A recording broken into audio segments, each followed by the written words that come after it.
자, 오늘은 용언에 대해서부터 한번 시작을 해보도록 할게요. 자, 용언은 우리 품사에서 체험 용언, 즉 우리 어떤 기능을 가지고 있냐면 서술어가 될 수 있는 기능을 가지고 있는 품사로 분류를 했었죠. 자, 그래서 그 용언이 가지고 있는 일반적인 특징부터 시작해서 용언의 활용, 그 다음에 용언의 종류들, 그 다음에 용언을 어떻게 우리가 드러내고 있는지 시험에 자주 나오는 것들 쭉 정리 한번 해보도록 할게요. 자, 용언이라고 하는 건 주어의, 즉 주체가 될 수 있는 행위나 성질을 풀이하는, 여러분 대부분 서술어로 쓰이는 경우들이 많죠. 서술어로 쓰여요. 자, 여러분 용어는 어디에 들어가는 애들이었냐면 가변어에 들어가는 개념이었어요. 가변어는 형태의 변화가 무조건 있죠. 선생님이 형태가 변하는 건 활용이 가능하다, 이렇게 정리를 했어요. 자, 그러면 용언이라고 하는 개념은 우리가 동사랑 형용사가 여기에 들어갈 거기 때문에, 그래서 그 동사 형용사를 우리는 다른 말로, 여러분 이제 동사 어간, 형용사의 어간이라는 개념을 쓰죠. 그 어간은 혼자서는 쓸 수 없는 의존 형태 소였기 때문에 여러분 얘는 어미도 같이 들어간다, 이렇게 생각을 해주시면 되죠. 자, 그러면 여러분 용언이 가지고 있는 일반적인 특징 잘 기억할 건 가변어이기 때문에 활용이 가능하다. 활용이 가능하다라는 건 어간 어미가 결합해서 변할 수 있다. 그때 변하지 않는 부분은 어간, 변하는 부분은 어미라고 배웠죠. 자, 그러면 여러분 우리 동사 형용사를 한번 구분을 해보도록 할게요. 자, 동사 형용사 가봅시다. 동사랑 형용사 같은 경우는 사실은 이제 시험에 나올 수 있는 부분이 어떤 부분이냐면 동사랑 형용사를 구분할 수 있는지가 사실 제일 중요해요. 그래서 동사의 개념을 선생님이 간단하게 정리하고 일반적으로 쓰이는 용어들을 정리하긴 할 건데, 이 용어들은 뒤편에서 더 자세하게 다룰 거기 때문에 여러분 동사가 가지고 있는 일반적인 의미, 형용사의 일반적인 의미만 좀 정리를 해보도록 할게요.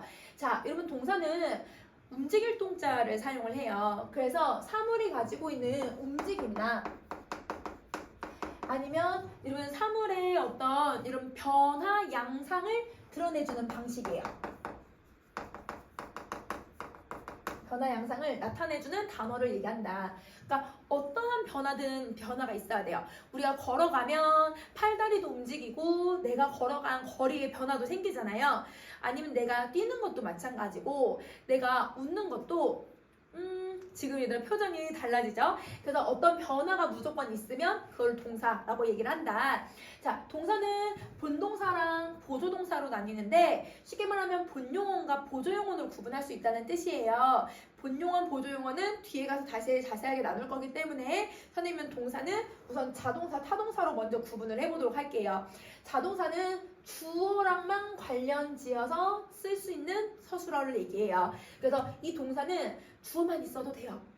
그래서 목적어, 보어, 다른 문장, 성분 상관없이 주어만 있어도 충분히 여러분 서술어의 기능을 가질 수 있는 애들. 자, 근데 타동사는 주어가 아니라 다른 대상에게도 그 동작이 미치는 것을 얘기를 해요. 그래서 뭘 필요로 하냐면 목적어를 필요로 한다, 이렇게 정리해 주시면 되죠. 자, 여러분 뛰다, 놀다, 살다, 이렇게 동사들 쭉 구분할 수 있다. 자, 그럼 이제 두 번째 형용사로 가면, 형용사는 대상이 가지고 있는 성질이나 그 대상이 가지고 있는 상태를 나타내주는 표현이에요. 그래서 성질과 상태를 나타내는 여러분 형용사를 성상형용사라고 부른다. 그래서 속성, 상태를 나타내기 때문에 조금 누구랑 비슷해지냐면 나중에 갈 여러분 성상관용사랑도 비슷한 속성을 가지고 있어서 의미는 성질과 상태를 나타내준다. 자, 그리고 말고도 지시 형용사라고 해서 이러하다, 그러하다 라고 하는 단어들을 쓸 수 있죠. 그래서 어떤 걸 가르칠 때도 쓰는 표현이다, 이렇게 정리해 줄게요. 자, 여러분 동사랑 형용사를 이걸 가지고서 우리 문제에 좀 적용을 한번 해볼 건데요. 자, 문제 선생님 옆에 조금 정리해봤거든요. 자, 여러분 우리 정리한 걸 한번 보도록 합시다. 자, 여러분 늦다랑 그 다음에 이 젊다를 한번 볼게요. 여러분 늦다는 변화가 있는지 한번 살펴볼래요? 변화가 어떤 부분이 있냐면 여러분 한번 주름살도 한번 생겨보시고 나이가 들어서 몸도 좀 아파보고 이렇게 하면 나이가 들면서 우리가 외형적인 어떤 변화가 생겨나죠. 그래서 얘네들은 변화가 있어요. 변화가 있기 때문에 늙다 같은 경우는 무조건 동사로 취급을 하는 거예요. 자, 근데 젊다 같은 경우는 내가 계속 피부가 탱탱 건강한 상태야. 상태. 내가 젊은 상태를 얘기를 하고 있는 거야. 그 상태가 계속 유지가 되는 거라서 변화가 없다라고 봐요. 변화가 없기 때문에 이 경우는 형용사로 취급을 하고 있다. 그래서 늙다랑 젊다는 반대되는 단어여도 하나는 동사로 쓰이고 하나는 형용사로 쓰이고 있기 때문에 의미에 여러분 차이가 조금 생겨난다. 이렇게 생각해 주시면 되죠. 자, 그리고 여러분 자연의 움직임을 나타내주는 동사 같은 경우는 여러분 명령형과 여러분 청유형을 결합하기가 되게 어려워요. 선생님 바로 뒤에서 이제 뭘 설명할 거냐면 동사는 명령형과 청유형을 결합을 시킬 수 있는데 얘는 결합이 안 된다는 거죠. 그래서 여러분 밝아라, 밝자, 해야 솟아라, 해야 솟자. 여러분 해는 계속 규칙적으로 일어나는 자연현상이기 때문에 우리가 이렇게 명령을 하거나 아니면 여러분 이렇게 솟자라고 하는 청유형을 쓸 수는 없는 거예요. 근데 이제 문학에서는 사용을 할 수 있겠죠. 문학적인 거는 허용이 되니까. 그래서 이렇게 자연을 움직이는 건 드러내기가 좀 어렵다. 자, 그러면 여기까지 좀 정리를 했으면 자, 그러면 여러분 선생님이 동사, 형용사 둘 다 가능한 용언을 정리해봤는데 요거를 여러분이 어떤 품사인지 한번 정리 한번 해보실래요? 동사인지 형용사인지 한번 문제 풀어보는 시간을 갖겠습니다.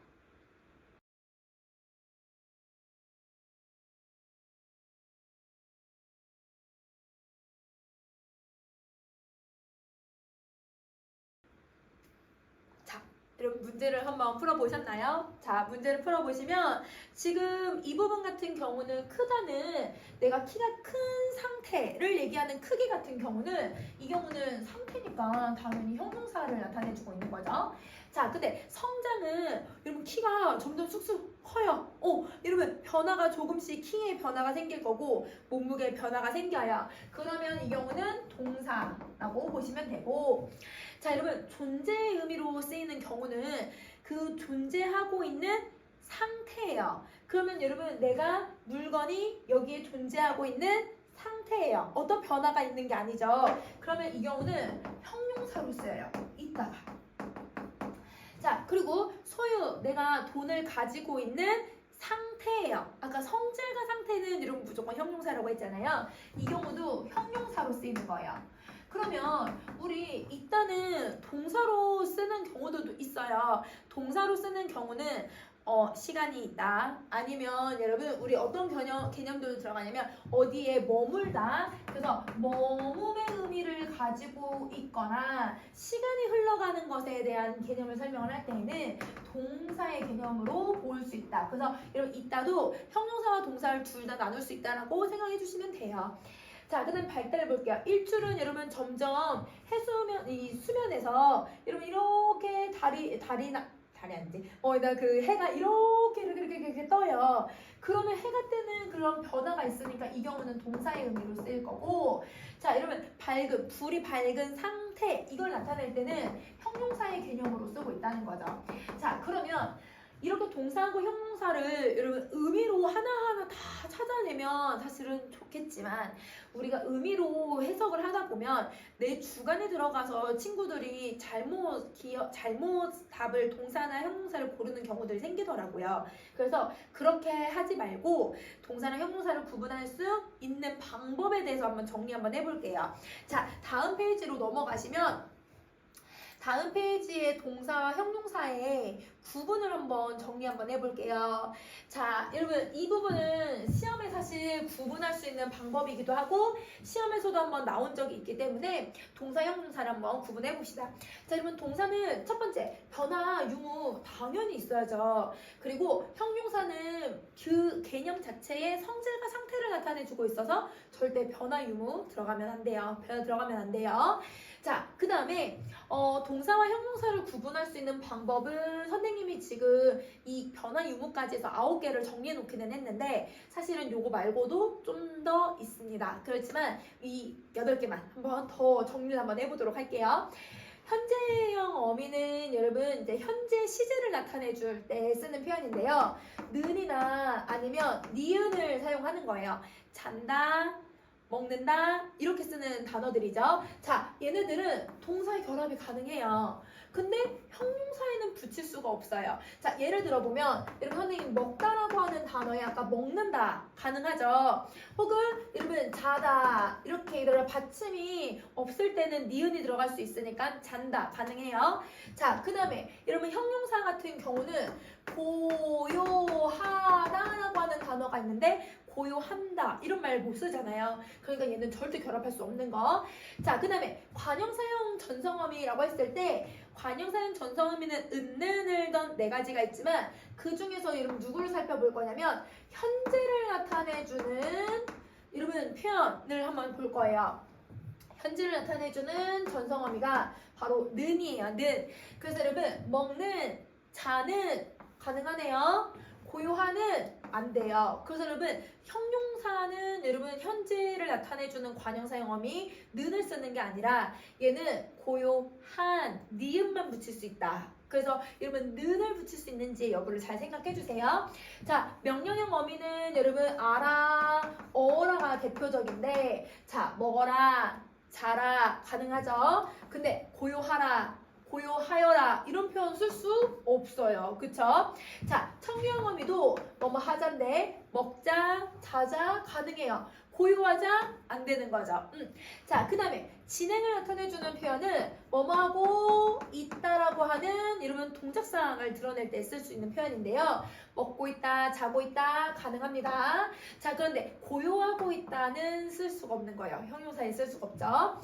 자, 목적의 의미를 나타내주는 내가 뭐뭐 하러 여러분 의도를 나타내주는 거 뭐뭐 하려 했다. 여러분 요거 둘 다 결합할 수 있지만 여러분 얘는 결합할 수가 없어요. 그래서 요런 차이가 조금 있다.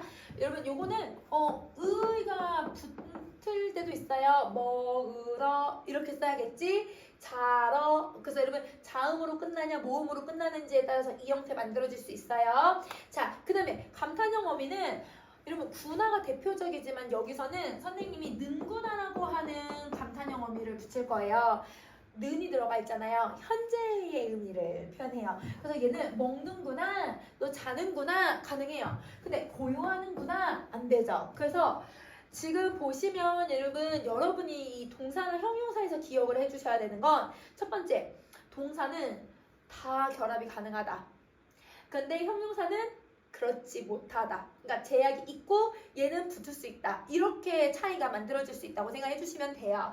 자, 그리고 우리 이걸 다 하나하나 다 적용을 해볼 수 있는 거는 아니기 때문에 여러분이 좀 기억을 해두면서 적용해 볼 수 있는 게 어떤 거냐면 선생님은 여러분 요거랑 진행을 나타내주는 표현들을 적용을 하면 거의 대부분 동사 형용사를 구분하기가 좀 쉽더라고요. 그래서 고있다나 는을 결합할 수 있는지의 여부를 확인한다. 이렇게 생각해 주시면 좋겠어요. 자, 그러면 여기까지 정리하셨으면 여러분 이제 또 다음 페이지로 넘어가서 뭘 정리해 보냐면 어감과 어미에 대해서 한번 정리를 해보도록 할게요.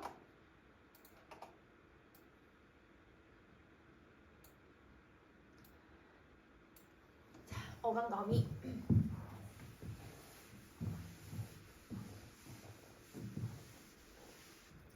자, 어간과 어미에 대해서 왜 정리하고 들어가야 되냐면 사실은 이제 이 어간 어미가 동사 형용사를 만들어내는 여러분 요소이기도 하고 이거를 가지고서 여러분 형태소를 제대로 분석할 수 있냐 아니면 어미의 종류도 구분할 수 있니 동사 형용사가 뭐니 뭐 이런 식으로 복합적인 문제들로 출제를 할 수 있기 때문에 그래서 어간 어미의 종류들은 여러분 좀 기억을 해주셔야 돼요. 자, 그러면 선생님이랑 정리 한번 해보면 자, 어간과 여러 어미가 번갈아 결합하는 이 현상을 우리는 활용이라고 하죠. 선생님 빈칸을 안 만들어놨지만 여러분 활용을 정리를 해볼 거예요. 자, 그러면 어간은 이걸 활용할 때, 즉 문장에서 쓰인다고 했으니까 활용할 때 고정된 부분, 변하지 않는 부분이에요. 그래서 여러분 변하지 않는 부분. 자, 그러면 여러분 우리 어떤 애들을 생각을 해보냐면 먹다. 선생님은 먹는 걸 너무 좋아해가지고 항상 예신 다 먹다야. 자, 보자. 먹다, 먹고, 먹으러, 먹으면, 먹지. 여러분 봤을 때 선생님이 여러 개의 어미를 붙였잖아요. 이 어미를 붙이는 걸 활용이라고 하고 그 활용 양상들을 쭉 봐보면 먹은 변화가 없어요. 변화가 없기 때문에 그 부분을 어간이라고 한다. 그래서 얘를 어간. 그런데 어간 뒤에 붙어서 계속 이러면 달라질 수 있게끔 만들어주는 애를 우리는 어미라고 부르죠. 그래서 고정되어 있는 이 부분이 바로 어간이라고 부르는 거고 고정되지 않는 부분은 어미라고 부른다. 이렇게 정리해 주시면 될 것 같습니다. 자, 그러면 이걸 가지고서 이 활용에는 기본형과 활용형으로 구분을 하는데요. 기본형, 활용형 정리해 볼게요.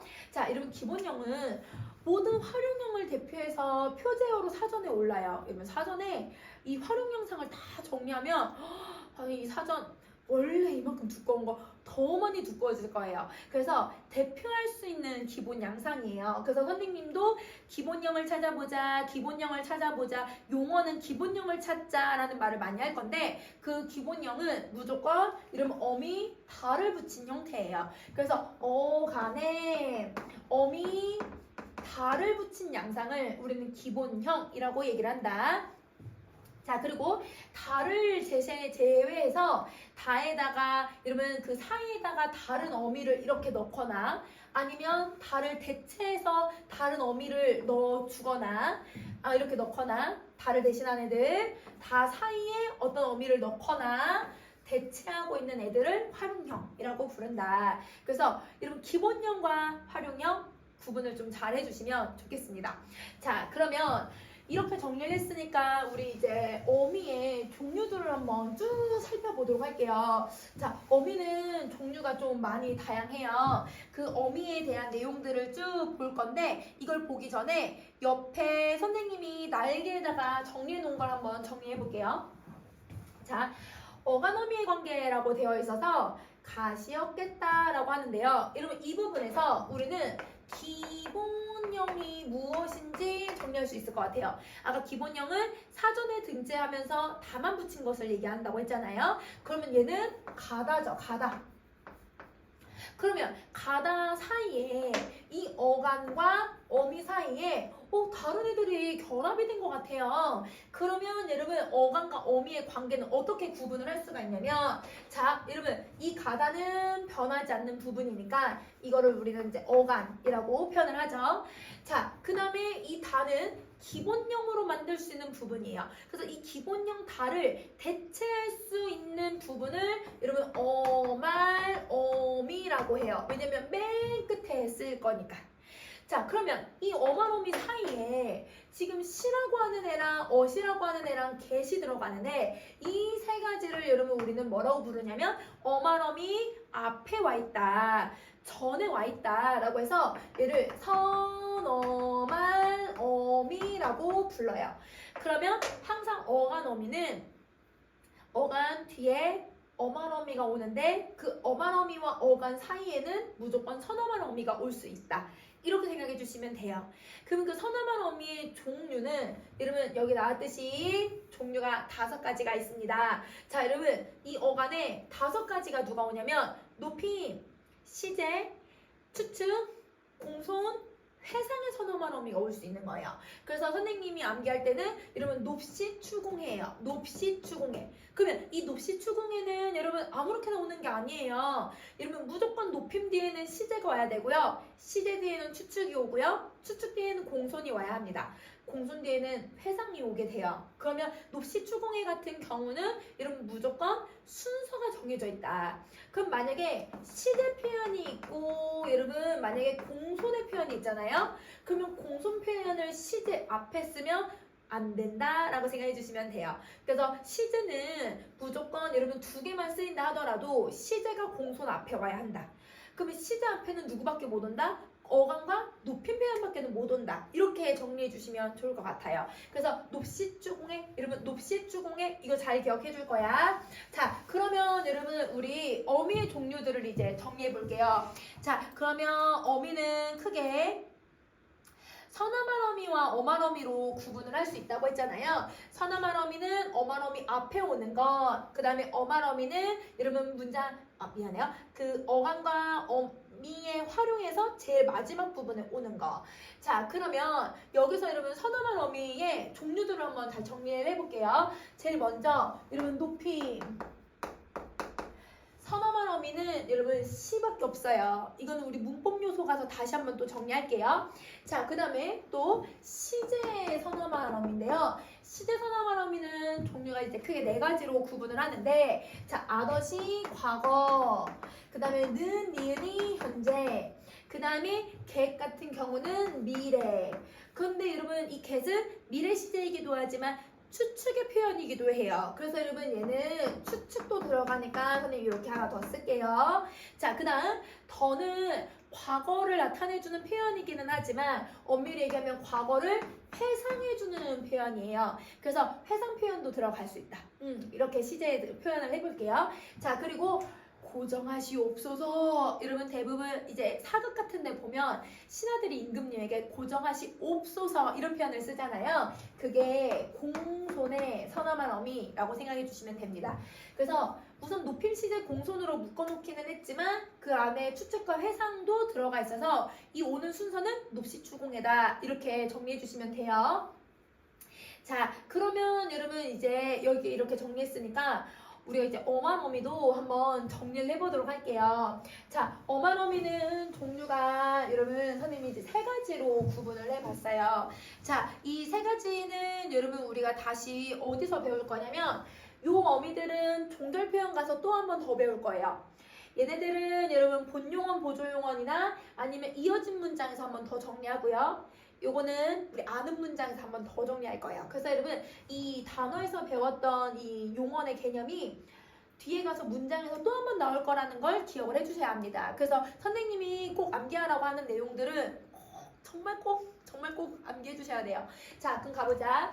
제일 먼저 평서형, 의문형, 명령형, 청류형, 감탄형으로 나뉘는 이 어미를 우리는 종결어미라고 불러요. 그래서 이 종결어미는 여러분 맨 끝에 끝맺혀주는 끝맺어주는 기능을 가지고 있다. 여러분 종류 얘를 암기할 게 아니라 한국인이면 이런 문맥상에서 이게 의문형인지 청류형인지 다 해석이 돼요. 그래서 얘는 어미를 암기할 게 아니에요. 어미를 암기할 게 아니고 여러분 요 내용들만 정리할 거예요. 그러면 여러분 이 종결 어미는 어느 부분에서 다시 배울 거냐면 연계시켜주세요. 종결 표현하고 그 다음에 상대 높임 가서 한번 더 정리할게요. 상대 높임도 이 종결 표현에 따라서 여러분 그러니까 감탄형인지 아니면 여러분 이게 의문문인지에 따라서 여러분 높임 표현 구분하실 수 있어야 되거든요. 그거는 선생님이 암기하는 방법을 다시 알려줄게요. 그래서 그때 가서 다시 연결해보고 자, 그 다음에 앞문장과 뒷문장을 연결해주는 어미가 있어요. 이거를 우리는 연결어미라고 불러요. 자, 여러분 연결어미는 대등하게 이어주는 문장과 종속적으로 이어주는 문장을 만들어줄 수 있는 대등적, 종속적 연결어미가 있다. 그러면 여러분 이것도 어미의 종류를 암기할 게 아니고 대등인지 종속인지 찾는 방법만 이해하면 돼요. 그래서 여러분 이어진 문장 가서 다시 한번 정리해 보도록 할게요. 자, 그 다음 보조적 연결어미 갑니다. 여러분 보조적 연결어미는 본용언과 보조용언 할 때도 나왔지만 여러분 뭐 할 때도 나왔어요. 합성어를 만드는 방법 할 때도 정리했잖아요. 그쵸? 자, 그래서 보조적 연결어미는 선생님 9개지고 이거 5개 좀 기억해 주라고 했어. 그래서 여러분 이 부분은 여러분이 암기해야 되는 어미의 종류입니다. 종류예요. 그래서 이 부분은 여러분 어디에서 나왔었냐면 여러분 우리 어디에서 나올 거냐면 요거는 아까 단어 형성에서 나온다. 그 다음에 여러분 본용언과 보조용언 할 때 다시 한번 정리해 볼게요.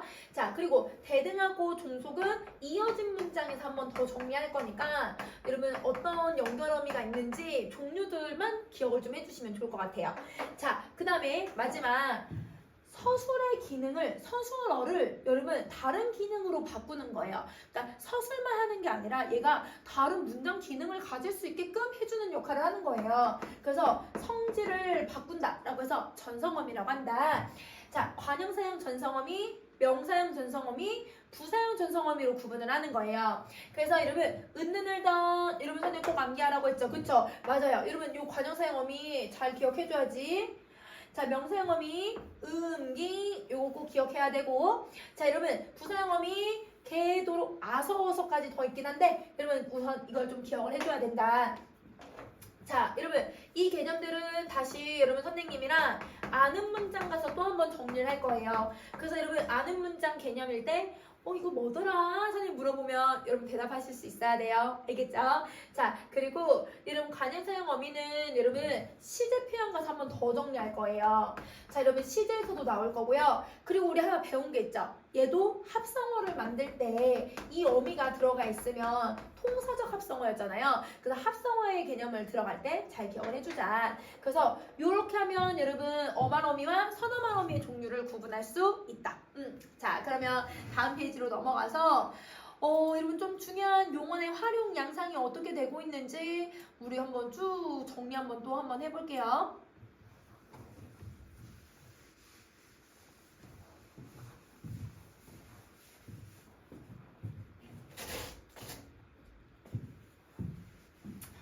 자, 여러분 활용이라는 건 아까 얘기했듯이 어간과 어미가 결합할 때 어간 어미의 결합 양상들을 우리는 활용이라고 부르는데요. 그 활용을 종류로 두 가지로 구분하는 거예요. 여러분 활용의 종류는 여러분 여기 나왔듯이 규칙 활용이라고 하는 개념과 불규칙 활용이라고 하는 개념 두 가지로 구분을 할 거예요. 자, 그러면 규칙 활용이 뭐냐? 규칙 활용은 용언이 활용할 때 규칙적으로 어간 어미가 결합한다. 그러면 여기서 규칙적이라고 하는 말이 뭐냐면요. 변화가 없는 것을 얘기를 해요. 어간도 모습이 변하지 않고 어미도 모습이 변하지 않는 것을 말해요. 그래서 규칙적으로라는 건 변화가 없다. 변화가 없다. 자, 그럼 보세요. 먹이라고 하는 어간에 여러분 다라고 하는 어미가 결합을 하면 먹이랑 다가 변화가 없어요. 개도 마찬가지고 고도 마찬가지예요. 어떤 애들을 결합해도 어간과 어미가 원래 모습을 그대로 유지를 하는 거예요. 이것도 마찬가지고요. 그쵸? 자, 그런데 두 번째는 용언이 활용할 때 모습 변화가 있어요. 어간의 변화가 있어요. 근데 이 어간의 변화는 대부분 뭘로 설명할 수 있냐면 음운 변동으로 설명이 가능한 어간의 변화는 이 경우는 여러분 우리는 규칙 활용에 넣어요. 그게 얘들아 누구냐면 리을 탈락과 으탈락 같은 애들이에요. 동음 탈락도 마찬가지고요. 자 보세요. 살다라고 하는 어간에 여러분 다라고 하는 어미가 결합을 했을 때는 변화가 없는데 여러분 살다라고 하는 단어에 여러분 니은이라고 하는 어미를 결합을 해버릴 때 여러분 이 어간의 모습이 변하는 거예요. 그러면 그 어간의 모습이 변한다라고 하는 건 얘가 불규칙이야 이렇게 얘기하는 게 아니라 리을 탈락이라고 하는 음운 변동 때문에 나타나는 현상이기 때문에 이 경우는 규칙 활용으로 표현을 시키는 거예요. 자, 으탈락도 마찬가지. 끄다에다가 어가 결합을 하니까 여러분 꺼가 되잖아요. 그럼 이 경우도 여러분 어간이 변했어 이게 아니라 미안해 어간이 변했어 맞지만 그게 규칙 용언이라고 볼 수 있다는 거죠. 그래서 음운 변동의 종류도 여러분 기억하셔야 돼요. 그러면 얘가 왜 시험에 좀 자주 나올 수 있을까요? 음운 변동과 단어의 이 활용 양상을 여러분 두 개의 개념을 모두 다 알고 있는지를 물어볼 수 있잖아요. 그런 문제들, 여러분 두 가지 개념들이나 세 가지의 개념을 동시에 물어볼 수 있는 양상들을 시험에 좀 나올 수가 있다. 이렇게 정리해주면 될 것 같아요. 자, 그러면 여러분 우리 이제 불규칙 용언도 한번 정리를 해봅시다.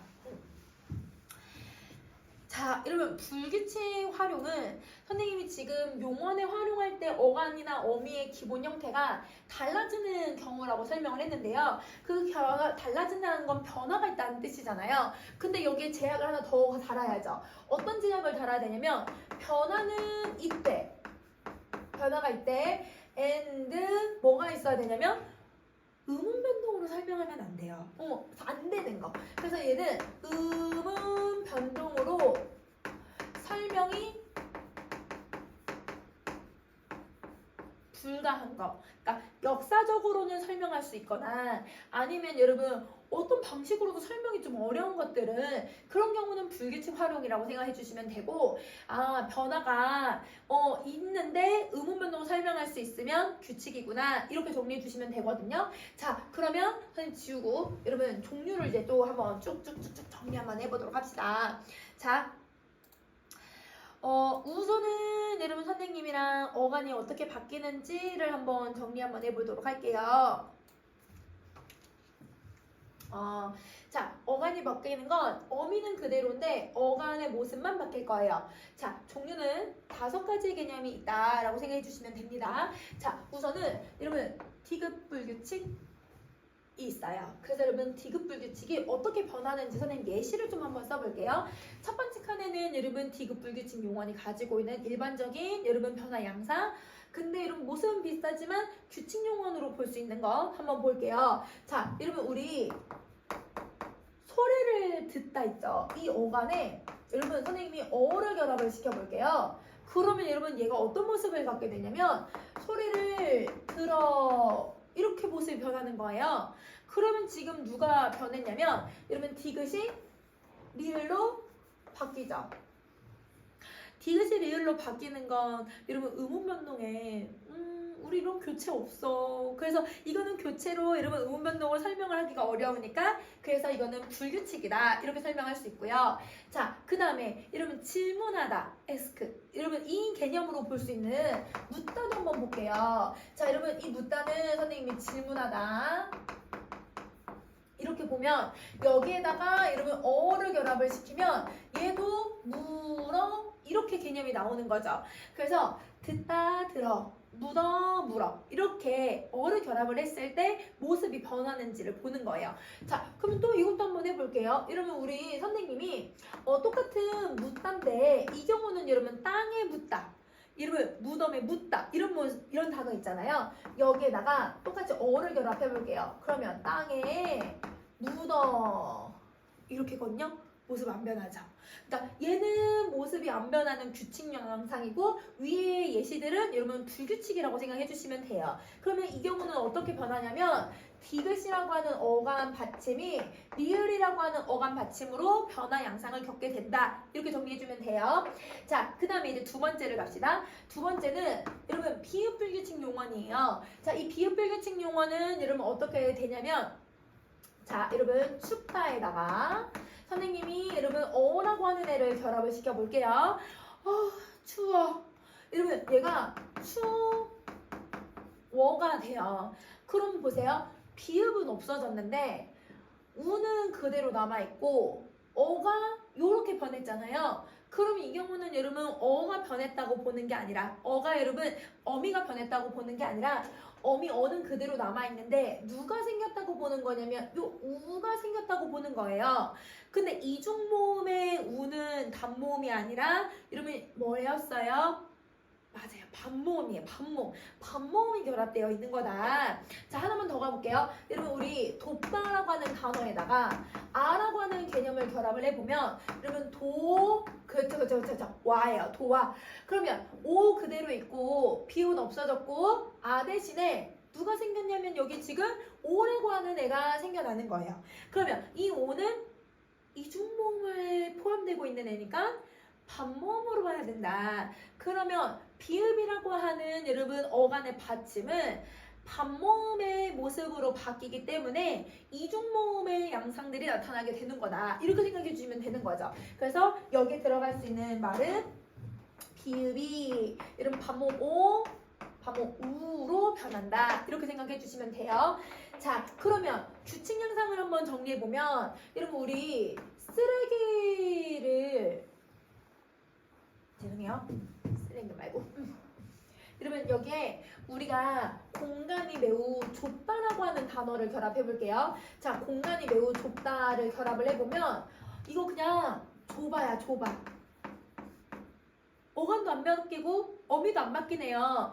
좋아 이렇게 안 바뀌죠. 그쵸? 그러면 이런 경우는 규칙 용어 아무것도 안 변했으니까. 알겠죠? 자, 그 다음에 여러분 세 번째 갈게요. 세 번째는 시옷불규칙 용언이에요. 자, 이번에는 규칙 용언을 한번 봐보도록 할게요. 여러분 씻다에다가 어를 가면요. 얘는 씻어예요. 씻어. 그쵸? 자, 그런데 붓다에다가 여러분 어를 결합을 해볼게요. 우리 물을 붓다. 그쵸? 여러분 이런 경우는 어떻게 쓰냐면 물을 부어. 이렇게 쓰네. 그러면 시옷이 그냥 샥 없어지는 양상을 겪게 되는 거예요. 자, 하나 더 볼게요. 여러분, 나 병이 빨리 나았으면 좋겠어 할 때 병이 낫다에다가 아를 결합을 해보면 이렇게. 자, 그러면 이 경우는 나으로 쓰죠.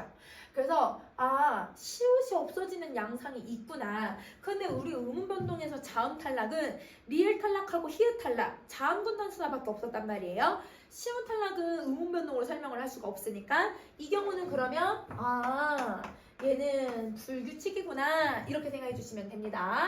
자, 하나 더 갈게요. 자, 여러분 우불규칙이라고 하는 애가 있는데 얘는 예시가 하나밖에 없어. 그래서 예시를 딱 얘만 기억을 해주면 좋을 것 같아. 자, 어떤 거냐면요. 여러분 푸다예요. 푸다. 땅 위에서 얘들아 뭘 푸다. 아이스크림을 푸다 있죠. 푸다에다가 여러분 어를 결합하면 어떻게 써요? 아이스크림을 퍼. 그쵸? 여러분 퍼라고 쓰게 돼요. 우가 샥 없어지네요. 근데 음운 변동 중에 의탈락이나 동음 탈락은 있었지만 동음도 아닌데 탈락을 하고 있다는 건 음운 변동으로 설명이 어렵다는 거죠. 자, 그러면 규칙 양상을 정리를 해보면 규칙 양상은 여러분 우리 주다에다가 똑같이 어를 결합을 하면 나는 주었어. 주어, 물건을 주어 이렇게 써도 되거든요. 그런데 물건을 주어라고 해서 축약을 시킬 수 있어요. 여러분 모음 축약은 음운 변동으로 들어가잖아요. 그러니까 이 경우는 여러분 규칙 양상이지만 우가 탈락하는 건 불규칙이다. 예시 요거밖에 잘 안 나오니까 이것만 기억해줘 얘들아. 그래서 요거는 우가 없는 거 알겠죠? 자, 어간이 바뀌는 거 마지막이에요. 자, 마지막은 여러분 르 불규칙이 들어갑니다. 자, 여러분 르 불규칙은 어간이 르로 끝나는 경우예요. 자, 예를 들면 어떤 경우가 여기에 들어가냐면 여러분 나르다, 물건을 나르다 여기에다가 선생님이 아를 한번 결합을 해볼게요. 그러면 여러분 물건을 우리 어떻게 한다고 하냐면 그치 날라라고 할 거야. 날라. 자, 그러면 여기 같은 경우는 여러분 지금 의탈락으로 설명하기에는 의가 리을로 또 바뀌는 건 아니잖아요. 그러면 좀 단순하게 이렇게 한번 볼게요. 르를 대신해서 리을과 리을이 두 개가 들어갔다라고 생각을 해주면 좋을 것 같아요. 근데 르가 리을로 바뀌는 거나 아니면 의가 이러면 리을로 바뀌는 음운 변동은 아예 없단 말이에요. 그러면 이 경우는 음운 변동으로 설명이 안 되니까 그래서 불규칙. 자, 하나만 더. 여러분 우리 지르다에다가 여러분 어를 결합을 해볼게요. 그러면 르 대신에 리을 들어가서 하나는 받침으로 하나는 뒤로 여는 데서 질러. 소리를 질러. 이렇게 소리가 나는 거죠. 그래서 르가 탈락을 하고서 리을의 양상으로 바뀐다라고 생각해 주시면 좋을 것 같아요. 자, 그러면 규칙 양상을 좀 한번 보면 여러분 만약에 치르다 여러분 장례식을 치르다 이런 표현 쓰잖아요. 거기에다가 어를 한번 결합을 해보도록 할게요. 그러면 여러분 이게 치러가 돼요. 그러면 여러분 얘 같은 경우는 의가 어떻게 되고 있어요 여러분? 이것만 없어지면 7호라고 하는 애가 나올 수가 있거든요. 그래서 의탈락이라고 하는 애 개념으로 설명할 수 있다. 음운 변동으로 설명할 수 있으니까 얘 같은 경우는 규칙, 위의 양상은 여러분 불규칙. 그러면 불규칙의 양상 정리해보면 르가 리을로 들어가서 얘는 받침으로 내려가고 얘는 뒤에 있는 어미와 결합해서 여러분 이제 여는 데서 발음을 하고 있다. 표기를 하고 있다. 이렇게 정리해 주시면 돼요. 자, 여기까지 이러면 5가지의 어간이 바뀌는 양상을 정리해 주시면 될 것 같습니다. 알겠죠? 요거 이렇게 기억해 주시고요. 자, 그러면 이제 어미와 어간이 바뀌는 양상도 정리 한번 해보도록 할게요.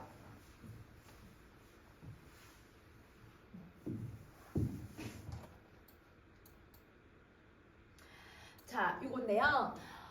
이러면 어미가 바뀌는 양상은 예전 교육과정에서는 여러분 사실은 이제 종류가 3가지였는데 요즘 여러분 이제 맞춤법이랑 그 다음에 이제 어미 문법도 좀 개정을 하면서 이러면 너라 거라 불규칙이라고 하는 이 어미를 붙이는 게 불규칙을 만드는 어미가 아니라 그냥 이제 규칙으로 보자 이렇게 하는 입장이 생겨나서 그걸 이제 맞춤법으로 개정을 했어요. 그래서 세 개는 옛날 방식이어서 요거 세 개는 선생님이 쓰지 않고 두 가지의 불규칙만 정리를 할게요. 알겠죠? 그래서 여러분 요 부분은 빼고 요거 이렇게만 정리 한번 해볼게요. 자, 그 표를 제대로 반영하지 못해서 좀 죄송하지만 요거 두 가지 이렇게 정리 한번 해보자.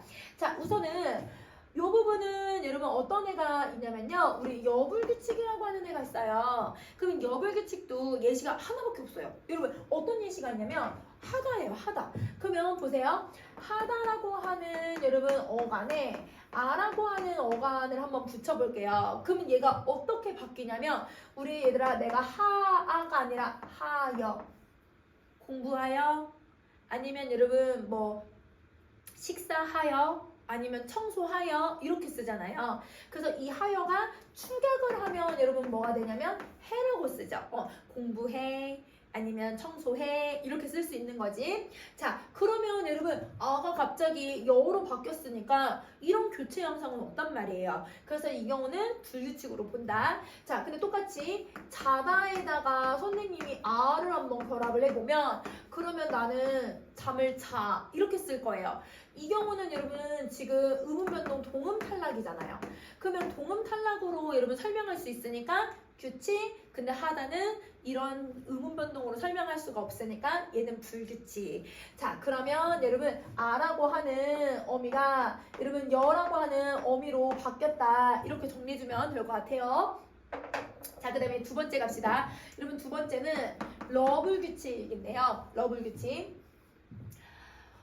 여러분 푸르다라고 하는 단어가 있죠. 거기에다가 어를 한번 붙여볼게요. 그럼 우리는 푸르어 이렇게 부르는 게 아니라 푸르러라고 표기를 해요. 그러면 여기서 지금 어라고 하는 어미가 러라고 하는 어미로 바뀌었어요. 아, 어미가 바뀌고 있으니까 이걸 러블규칙이라고 하는 거구나 이렇게 생각을 해주면 되는 거지. 자, 그 다음에 여러분 규칙 양상도 한번 정리를 한번 해보면 규칙 양상은 선생님이 다다 르 똑같이 르로 끝난 애에다가 여기다가 여러분 아를 붙이면요 여러분 다다라예요. 그러면 어떻게 해서 다다라가 나오냐면 이 의가 탈락을 하면 되는 거죠. 의탈락이라고 하는 의문 변동으로 설명할 수 있기 때문에 얘는 규칙. 근데 위에 거는 여러분 어미가 바뀌었으니까 이 경우는 불규칙. 그래서 여러분 어미가 여러분 어나 아가 여러분 러로 바뀌는 양상이다. 이렇게 정리해 주시면 될 것 같습니다. 이건 안 한다고 했어요. 그쵸? 자, 그럼 이제 마지막 어간과 어미가 모두 바뀌는 양상은요. 여러분 우리가 이제 히읗 불규칙이라고 하고 그래서 어간이 바뀌는 양상과 어미가 바뀌는 양상으로 좀 구분을 해볼게요. 자, 어떤 경우가 있냐면요. 노랗다라고 하는 단어에다가 여러분 선생님이 아를 한번 결합을 해볼게요. 그러면 여러분 얼굴이 어떻다고 하냐면 노래 이런 표현을 쓰죠. 그래서 여러분 얘는 노래인데요. 그러면 여러분 어간에 있는 이 히읗 어떻게 돼요? 맞아요. 없어져요. 히읗은 여러분 어간에서 탈락하죠. 없어져요. 그러면 어간에는 누가 남냐면 노라만 남아요. 그럼 여러분 선생님 노라를 여러분 이렇게 한번 써볼게요. 노라. 그런데 이 어미가 얘는 아가 남아 있었는데 여기 지금 뭐만 남냐면 이 아가 아니라 이가 남아있어요. 아가 이로 변했구나. 그래서 이게 노래라고 해야 되나? 이렇게 생각해주면 좋을 것 같아요. 그래서 어간이 아의 형태가 남아있지 않는 거죠. 사실은 엄격히 얘기하면 여러분 아라고 하는 애가 이로 바뀔 수는 없어요. 그리고 여러분 이건 단모음이니까 이런 변화 양상은 좀 어렵지만 여러분 이 아는 노라는 그대로 있는데 여러분 아니면 노랗다라고 하는 어간의 히읗이나 이런 게 탈락하면서 어미의 양상이 많이 달라진다라고 생각해주면 되는데 요거는 여러분 우리가 조금 찾기 쉽게 선생님이 어떻게 하더니 의문 변동에 맞진 않지만 여러분 이 아라고 하는 애를 혹은 여러분 어라고 하는 애는 여러분 이의 형태로 만약에 이렇게 표기를 해주면 표기 이런 표기를 해주면 이런 변화 양상을 할 수 있다. 하나만 더 해볼게. 여러분 우리 만약에 우리 퍼렇다. 이러면 만약에 파랗다라는 말 대신에 퍼렇다에다가 어서를 한번 붙여볼게요. 그러면 이 경우는 어떻게 표기를 하냐면 퍼레서 이렇게 표기를 해요.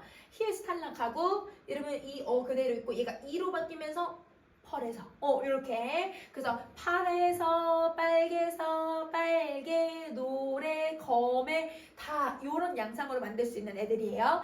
자, 규칙 양상을 보면 똑같이 여러분 선생님이 이렇게 여러분 어간에 히읗을 넣었어요. 그럼 여러분 아를 넣어도 얘는 변화 양상이 없죠. 음운 변동은 여러분 히읗 탈락이 있다고 하더라도 표기에는 변화가 없죠. 그래서 이 불규칙 용어는 표기 양상이라는 걸 기억을 해주시면 좋을 것 같습니다. 자, 그러면 여러분 여기까지 정리하셨죠? 종류 구분했죠? 자, 그러면 여러분 우리 어디를 보시냐면 날개를 한번 정리 한번 해보도록 할게요. 자, 불규칙 활용을 찾는 방법은요. 선생님이 아까 여러분 지금 모든 예시들을 다 어떻게 넣어놨냐면 다 아와 어로만 넣어놨어요. 그래서 여러분 아나 어로 여러분 시작하는 어미들 있잖아요. 그런 애들을 넣어보면 변화 양상이 무엇인지 바로 알 수 있어요. 아까 여러분 선생님이 붓다 있잖아요. 그 붓다가 자음으로 시작하는 애들이 왔을 때는 모습이 변하지 않아요. 모음으로 시작하는 애들이 올 때만 모습이 변하거든요. 그래서 여러분 보세요. 붓다, 붓고, 여러분 붓지, 여러분 모습 안 변해요. 그쵸? 근데 여러분 어를 넣으니까 어가 돼버리고 부은 이렇게 돼버려요.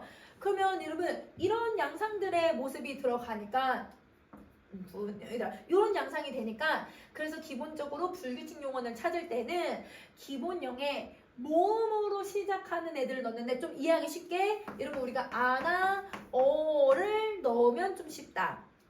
그래서 어미가 모음으로 되어 있으면 기본형으로 오히려 바꾸고 자음으로 될 때도 기본형으로 바꿔서 여러분 문제를 풀어보는 거예요. 알겠죠? 자, 그래서 여러분 이거는 여러분 다시 정리를 한번 해보면 여러분 이 불규칙 용언이라고 하는 애는 모음과의 결합시 활용의 변화가 생기고요. 그러니까 모음을 넣어야 변화 양상을 빨리 찾아낼 수 있죠. 그 다음에 두 번째는 발음 양상이 아니에요. 아까도 얘기했듯이 얘는 표기 양상이기 때문에 표기가 어떻게 변하고 있는지를 보셔야 돼요. 발음으로 보는 게 아니에요. 자, 그러면 선생님이 여러분 예시를 몇 가지를 한번 써볼 테니까 여러분이 한번 문제를 한번 풀어보실래요? 그거 한번 문제를 한번 풀어봅시다. 답은 선생님이 여러분 그 어디다 올려놓냐면 유튜브 아래다가 한번 올려놓을게요.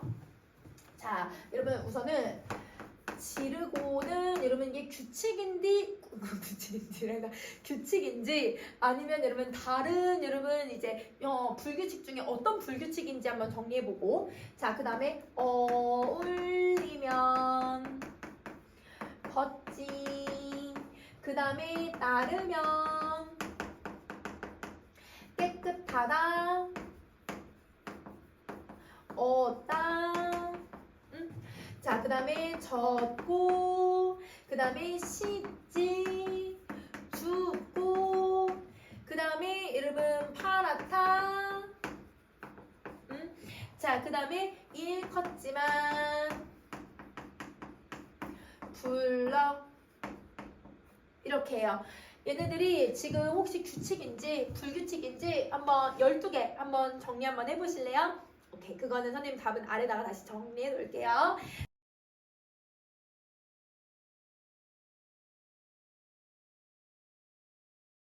자, 그러면 여기까지 하셨으면 여러분 우리 다음 페이지로 가서 본용어과 보조용어에 대해서 좀 정리 한번 해보도록 할게요. 본용어, 보조용어.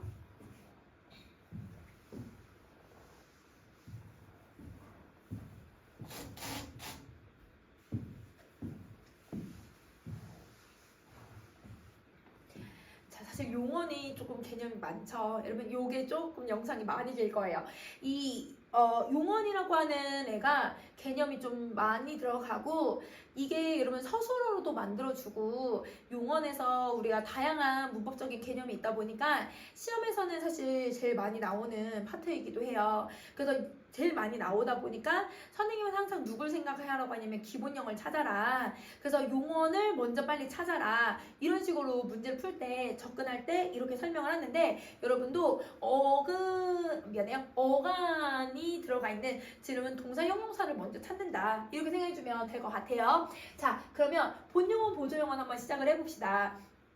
자, 우선은 여러분 본용언이라고 하는 애는요.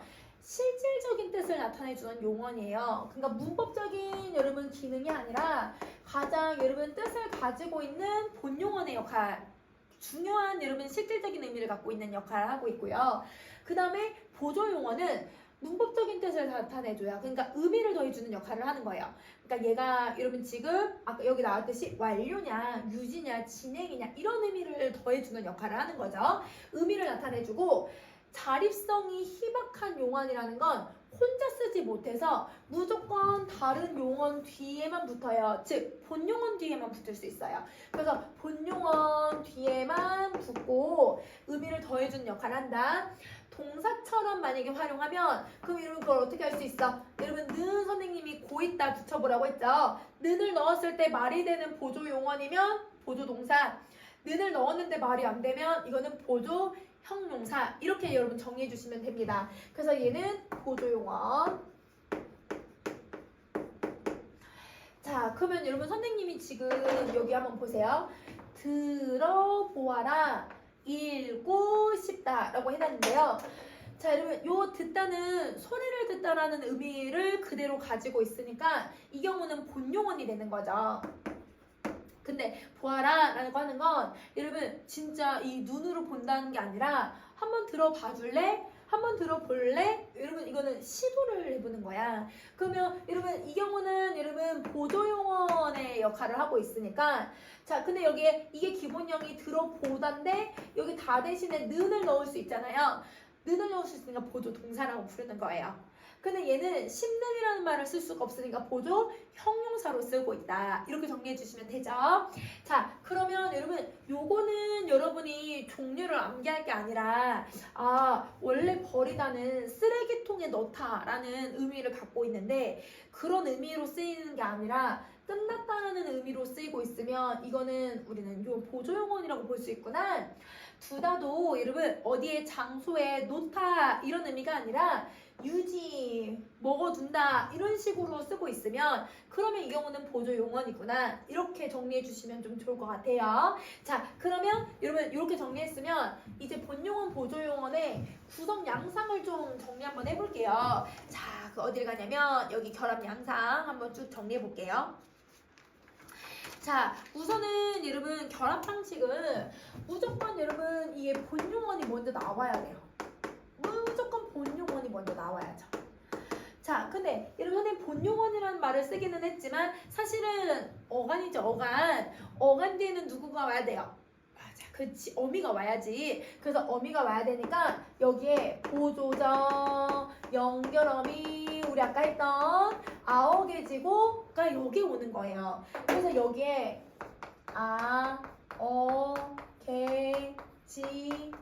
고가 온다. 보조적 연결 어미가 온다. 이렇게 정리해 주시면 돼요. 그리고 나서 여기에 다시 보조용언이 오는 방식이다. 이렇게 생각해 주시면 되거든요. 그래서 용언 두 개가 왔을 때 보조적 연결 어미로 이어주고 있으면 이걸 본용언, 보조용언 이렇게 생각해 주면 되고 자, 그 다음에 용언에 또 보조용언을 결합할 수 있는 방법이 있는데요. 어떤 방식이냐면요. 본용언이 오고 선생님이 여기 이제 칸을 이렇게 만들어 놓기는 했지만 여러분 이렇게 생각해 주시면 돼요. 우선은 여러분 여기에 의존명사가 올 거예요. 그러면 의존명사가 오면 이때 본용어는 뒤에 누굴 갖고 있어야 되냐면 관형사형 어미가 와야 돼요. 선생님 이 부분을 얘들아 빈칸을 안 만들어 놓기는 했지만 이러면 어간에 관형사형 어미가 오고 그 뒤에 의존명사가 온다고 생각하시면 돼요. 그러면 그 의존명사 뒤에 하다라고 하는 접사나 아니면 여러분 씹다라고 하는 접사를 넣는 거예요. 이렇게. 그러면 이 하다나 씹다라고 하는 애가 들어가면 내가 잘난 척 의존명사. 너 의존명사에다가 척하다. 뭐뭐 하는 듯. 여러분 듯도 여러분 의존명사인데 듣싶다 이런 표현을 쓸 수 있는 거예요. 그러면 이때 의존명사에 하다 싶다가 결합을 하고 있으면 이걸 보조용언이라고 하는 거예요. 그러면 보조용언은 어간어간으로 해서 만들 수도 있지만 어간에 과형사형 어미가 오고 그 다음에 의존명사 뒤에 하다 싶다가 결합해서 들어오는 경우도 있다. 이렇게 여러분 정리해 주시면 될 것 같아요. 자, 그래서 여러분 만약에 먹다에 관형사형 어미 선생님 는을 넣고 채라고 하는 의존명사 넣고 먹는 채하다라고 하면 본용언, 보조용언, 본용언, 보조용언 이렇게 생각해주면 되는 거야. 자, 그러면 여러분 우리 구별법을 한번 가볼게요. 용언이 2개 이상 연속이 되었을 때 맨 앞에 있는 게 당연히 본용언이죠. 무조건 본용언이 먼저 나와야 돼요. 왜냐면 실질적인 뜻을 갖고 있고 보조용언은 혼자서는 쓸 수가 없으니까 본용언이 무조건 앞에 나와야 한다. 자, 그 다음 콧문장의 경우는 2번째 이하의 용언 중에 단독으로 서술어가 될 수가 없거나 단독으로 서술어가 돼도 그 문장에서 쓰이는 의미와는 다를 때 이 경우는 여러분 보조용언이라고 하고요. 그 다음 다시 본용언과 보조용언 용언이 2개가 들어가도 얘는 혼문장이라고 보는 거예요. 자, 그 다음에 겹문장 같은 경우는 2번째 이하의 용언이 단독으로 서술어가 되어도 의미가 크게 변화가 없다. 사과를 깎아주었다라고 했을 때 사과를 깎았다라고 하는 의미도 있지만 사과를 주다라고 하는 의미도 있는 거예요. 이 2가지 의미가 다 쓰이고 있는 거니까 어떤 걸 써도 자연스럽게 연결이 되죠. 이런 경우는 여러분 본용언이 뒤에 가 있어요. 본용언이 돼야 돼요. 그래서 사과를 깎았다 할 때 깎아는 본, 주다는 본용언. 근데 똑같은 깎아주다인데 값을 깎아주다라고 하는 게 이 주다가 값을 주었다는 말을 쓸 수는 없잖아요. 이 경우는 본용언, 보조용언으로 쓰이고 있다. 이렇게 정리해 주시면 됩니다. 자, 그러면 여러분 이렇게 선생님이 좀 정리를 해봤고요. 그러면 여러분 날개의 맨 아랫부분만 이 부분 보조용언의 특성 한번 정리해 보도록 할게요. 자, 여러분 보조용언은 아까도 얘기했듯이 자립성이 없어요. 왜냐면 혼자서는 소리를 낼 수가 미안해요. 혼자서는 여러분 의미를 만들어내는 게 아니라 실질적인 본용언이 있어야 된다. 그리고 본용언과 보조용언 사이에 여러분 한번 설을 넣어보는 거예요. 그러면 여러분 조금 그래도 구분이 좀 가능해요.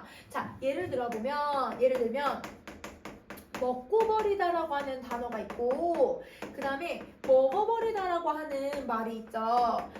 비슷한 개념인데 여러분 이 앞에 있는 건 무조건 여러분 의미를 가지고 있는 부분이니까 얘는 무조건 본용언이 되는 거예요. 그쵸? 자, 근데 이 본용언 사이에 선생님이 설을 한번 넣어볼게요. 자, 그러면 첫 번째는 먹고 버리다 하면 먹는다는 의미도 있고 쓰레기통에 넣다라는 의미도 있어서 먹다랑 버리다가 의미가 다 실질적으로 존재해요. 그러니까 쉽게 말하면 요거는 보조용언이 아니라 본용언이 돼야 되는 거죠. 그러면 설을 넣었을 때 어떻게 변화가 되는지 한번 볼게요. 먹고서 버리다. 똑같이 얘들아 먹은 다음에 쓰레기통에 넣다라는 의미가 남아있어요. 그러면 얘는 의미 변화가 안 생기죠.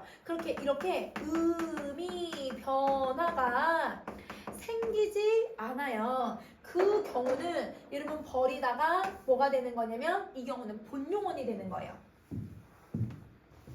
좀 지우고 이 경우는 얘가 본용언이 된다.